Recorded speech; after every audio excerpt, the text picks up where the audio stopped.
আসসালামু আলাইকুম। সবাই কেমন আছেন? আশা করি সবাই ভালো আছেন। আলহামদুলিল্লাহ আমিও ভালো আছি। আমি রোজি ফুড কুকিং চ্যানেল থেকে আবারও আপনাদের সামনে আরেকটি নতুন ভিডিও নিয়ে আসলাম। তো আজকে বাজার থেকে কি নিয়ে আসছে দেখা যাক। এখানে নিয়ে আসছে হচ্ছে লিচু 100, আর হচ্ছে লিচুগুলো সুন্দরই আছে। তারপরে নিয়ে আসছে হচ্ছে গরুর মাংস 1 কেজি। তো মাংসটা দেখি কেমন হয়েছে, ঢেলে দেখি। সুন্দরই আছে মাংসগুলো, হাড্ডি নাই। তারপর ওটা ছিল আদা নিয়ে আসছে।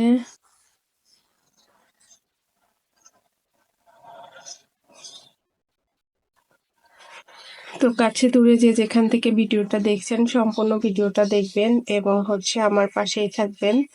আর এখানে নিয়ে আসছে হচ্ছে ভুড়ি, এখানে 2-2.5 কেজি ভুড়ি নিয়ে আসছে। ভুড়িগুলো অনেক মোটা, পাতলা ভুড়ি না, ভুড়িগুলো অনেক সুন্দর আছে। তো পরিষ্কার করে দিয়েছে, তো আর একটু পরিষ্কার করে এটা ছোট ছোট পিস করে কেটে নিতে হবে। অনেক সুন্দরই আছে। তো হচ্ছে বড়িগুলো আমি ছোট ছোট পিস করে কেটে নিলাম। এখানে এটা পরিষ্কার করে এখনো ধোয়া হয়নি, কেটে নিয়েছি। এটা ধুয়ে তারপরে ফ্রিজে রেখে দেব। তারপরে মাংসটা ধুয়ে নিয়েছি, এখন রান্না করব। এখানে মাংসটা কড়াইতে দিয়ে দিলাম। কড়াইতে দিয়ে দেওয়ার পরে এখানে সব মশলা আস্তে আস্তে দিয়ে দিলাম তেজপাতা এবং হচ্ছে এলাচ, দারচিনি।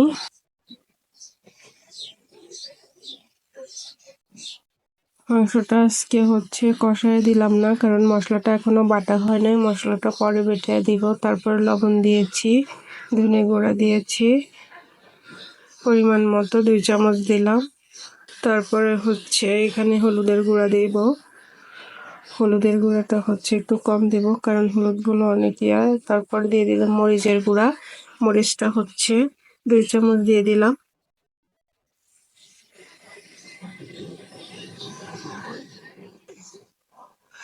তারপরে হলুদের গুঁড়া দিয়ে দিলাম 1 চামচ। তারপরে এখানে আবার দিয়ে দিব হচ্ছে সরিষার তেল, পরিমাণ মতো সরিষার তেলটা দিয়ে দিলাম। দিয়ে এবার হচ্ছে চুলাটা ধরিয়ে দেব। তো এই যে এভাবে পানি উঠছে অনেকগুলো, লবণ পানি বলে যেটাকে, মাংস থেকে বের হয়েছে। তারপরে দিয়ে দিলাম বাটা মশলাটা, জিরে, আদা, রসুন এবং হচ্ছে। তো মশলাটা দেওয়ার পরে হচ্ছে আরেকটু নাড়াচাড়া দিয়ে আরেকটু ঢেকে নিব, ঢেকে আরেকটু কষায় নিব। মশলাটা কষানো হয় নাই, মাংসের সাথে মশলাটা কষানো হয়ে যাবে। এই পর্যায়ে দিয়ে দিলাম আমি 1 বাটি পেঁয়াজ কেটে। পেঁয়াজগুলো হচ্ছে আমি বড় বড় করে কেটে দিয়েছি, ছোট করে কাটিনি। তো এই পর্যায়ে হচ্ছে পেঁয়াজগুলো দেওয়ার পরে আরেকটু ঢাকা দিয়ে রান্না করব, কারণ মাংসটা সিদ্ধ হতে সময় লাগবে, বোঝাই যাচ্ছে।